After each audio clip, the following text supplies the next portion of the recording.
Monsieur Pommier, une réaction par rapport à ce que vous avez dit? Oui, non, je partage tout à fait cette opinion. C'est vrai que l'importance de Jules Verne est toujours très, très grande aujourd'hui. Ce que disait le commandant Charcot à une époque, il a fait une conférence en 1928 à l'occasion du centenaire de naissance de Jules Verne. En fait, il l'a fait au début de 1929 à la Société de géographie à Paris. Et il disait, on dirait du Jules Verne. Et aujourd'hui, encore de nombreux articles de presse, de communication, un événement, quelque chose d'extraordinaire, ça c'est du Jules Verne. Donc ça dépasse, là, je dépasse le champ littéraire complètement. Et je pourrais même prendre d'autres exemples dans l'espace géographique, puisque Jules Verne était littéraire et géographe à sa façon, et il décrivait le monde, et il anticipait notamment les découvertes dans des pays du monde encore inconnus. Eh bien, aujourd'hui, on donne le nom de Jules Verne à des rues, à des écoles, à des universités, à des monts, à des lacs. Il y a même 4 villes aux États-Unis qui portent le nom de Jules Verne. Il y a 2 astéroïdes. Il y a sur la Lune, il y a aussi Jules Verne est présent. Bref, il est partout. Et y compris dans l'aménagement du territoire, l'aménagement de l'espace, Jules Verne a imaginé des cités idéales, notamment les 500 millions d'Abégum. Il y a une idéale et une qui l'est moins, mais Franceville, la cité idéale. Jules Verne dira à un de ses correspondants en 1897, je viens de découvrir qu'il y avait un Franceville du même nom, des mêmes caractéristiques, avec les mêmes objectifs que Mont-Franceville, qui est en train de se construire en région parisienne. C'était une cité-jardin à Montfermeil. Alors, ça n'avait pas l'ampleur d'une ville, ça existe encore aujourd'hui, ça n'a pas les mêmes caractéristiques, mais ça existe. Et puis, encore plus fort, un an après l'écriture de ce roman, Les 500 millions d'Abégum, une ville nouvelle, est créée. Ce n'est pas en France, ce n'est pas aux États-Unis, c'est en Argentine, curieusement, que se crée une ville nouvelle.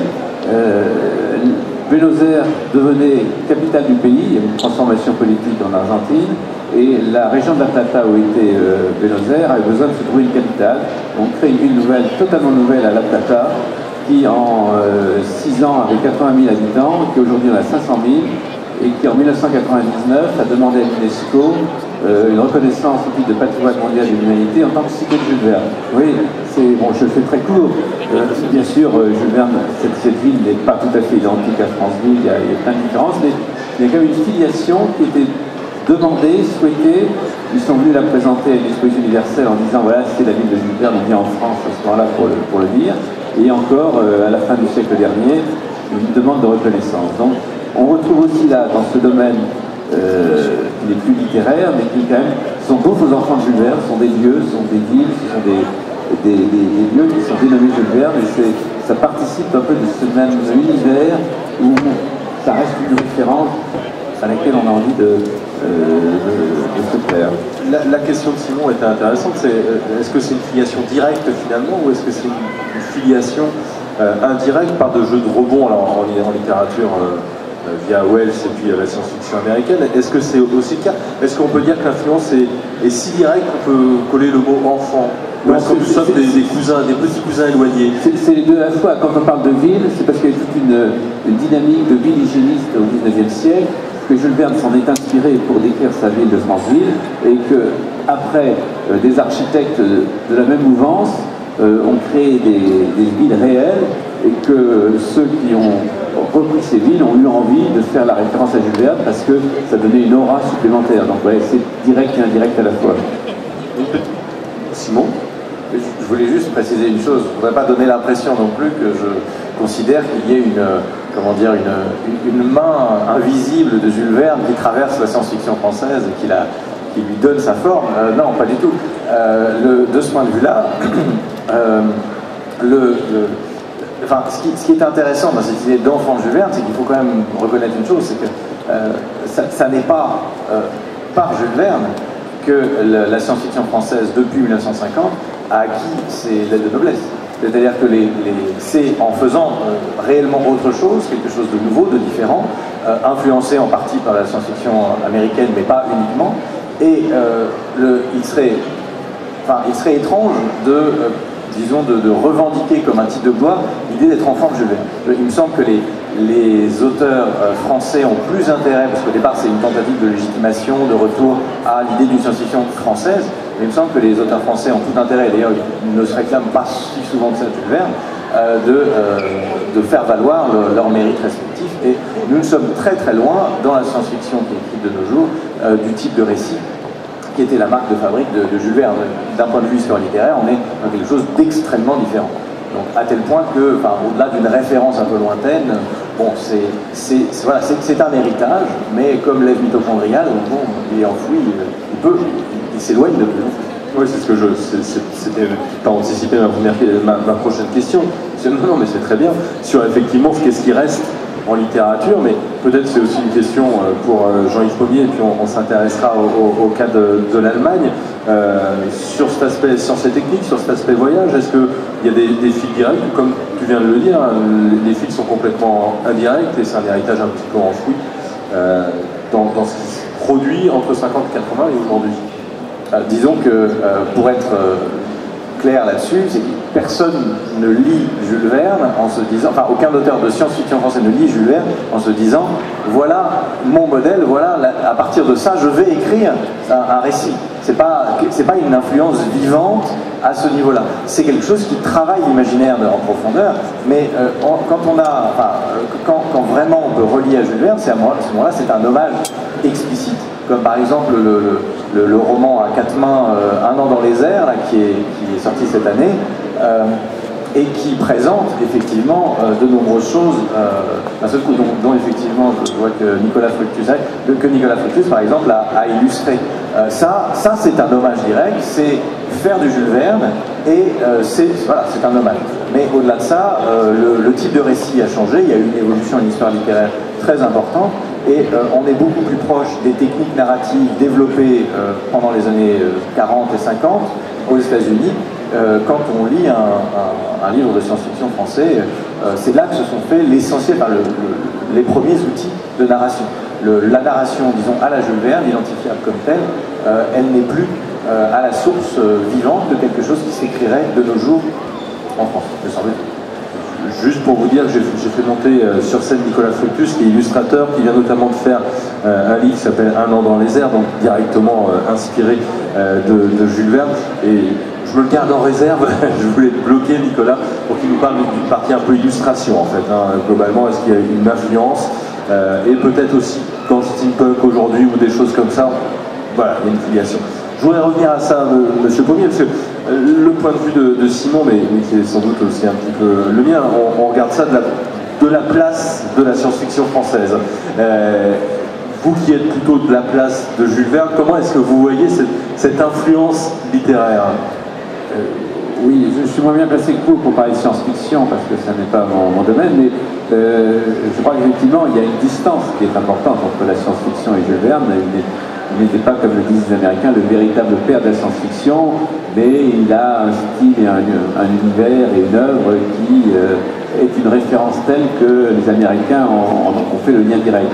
Donc, effectivement, ce que je vous ai évoqué n'est pas trop du domaine de la science-fiction, c'est du domaine de la fiction et du domaine de la science, mais pas de ce qu'on appelle la science-fiction. Je vois, on a sous les yeux les très belles images de Vincent Calvo, avec qui on a débattu l'autre jour. C'est aussi un enfant de Jules Verne, de cette façon. Mais en même temps, il a son œuvre propre et son travail propre. Un autre, Jacques Rougerie, qui aussi, dans le domaine maritime, fait des réalisations architecturales aussi originales et qui sont un peu inspirées de Jules Verne, a aussi écrit un livre qui s'appelle, et en pensant un peu à lui, Les enfants du Capitaine Nemo. Donc il y a cette filiation et en même temps il y a de la création. Donc c'est tout cela à la fois. En fait, est-ce que vous avez des auteurs de littérature, qui ne sont pas forcément de science-fiction d'ailleurs, qui sauraient faire à Jules Verne? Oui, bien sûr. Il y en a. Jean-François Hoth, il a écrit un livre qui appelle Strogoff, en disant Strogoff c'est un peu moi. Dans le même ordre d'idée par rapport à la Russie, on a fait refaire à une dizaine d'auteurs le voyage sur le train à l'Orient Express en disant racontez-nous le voyage en Russie sur les pas de Strogoff. Donc c'est aussi effectivement des inspirateurs de gens qui voyagent ou que l'on fait voyager, qui voyagent d'eux-mêmes et qui disent je vais sur les pas de, non pas de Jules Verne mais des héros de Jules Verne. Ça existe encore et puis sans doute dans Dans l'écriture, il y en a également, puisque à l'Académie de Bretagne, dont je m'occupe, nous avons un grand prix Jules Verne depuis une quarantaine d'années, qui chaque année trouve des œuvres qui sont inspirées de Jules Verne. Et donc chaque année il y a un lauréat, mais il y a une dizaine d'œuvres au moins que l'on prend en considération qui sont d'inspiration vernienne. Nicolas, tu voulais ajouter quelque chose? Oui, peut-être sur la notion des enfants de Jules Verne, je me posais la question, et les spécialistes vont pouvoir répondre, des gens qui sont beaucoup plus pointus que moi. Je me demande si, au travers de récits fantastiques précédents, comme ont pu l'être des Frankenstein, du Dracula, des récits comme ça, finalement, au-delà de Verne, ou à partir de Verne, il y a eu un véritable développement d'une littérature de genre, c'est-à-dire plus un texte que l'on pouvait assimiler à quelque chose d'atypique et d'étrange qui pouvait être lu par certaines personnes, mais qui pouvait être lu comme du Nerval, comme de la poésie, comme d'autres choses. Là où, à partir de Verne, en fait, on commence à avoir une véritable histoire structurée, finalement, d'un lectorat. C'est la construction d'un lectorat. Alors, est-ce que ça n'est pas un axe aussi qui finit par définir l'idée de enfant de Verne? C'est-à-dire qu'on ne va pas forcément s'attacher à Verne en disant je mets des boulons partout, je suis un enfant de Verne. Non, c'est que aussi à partir de ce type de récit, qu'on a finalement tous lu, qu'on a quand même tous lu, avec lesquels on n'a pas forcément une empathie totale, mais on a malgré tout un lien affectif parce qu'on sent bien que c'est à partir de ça que s'est installée une forme d'édition. Et ça, il y a une véritable mutation. Alors, c'est peut-être même pas forcément que Verne, j'en sais rien, hein, mais c'est cette époque-là qui amène ça. Et c'est ce qui va amener aussi tout le monde de l'édition du grand livre au livre poche, ce qui va amener à une consommation du livre au sens multiplication de l'impression de façon à toucher un plus grand nombre de lecteurs, le démarrage de la lecture de gare à la fin du XIXe siècle, c'est tout ça aussi, je pense. Monsieur Bonnier. Oui, je crois que c'est vrai, il y a une évolution permanente. Jules Verne, quand il écrivait, était dans un genre tout à fait nouveau et très différent de ce qu'il a précédé. Il a d'ailleurs lui-même dit, en littérature, je n'existe pas, on ne m'a pas reconnu parce que ça n'était pas considéré comme de la littérature, ce qu'il écrivait.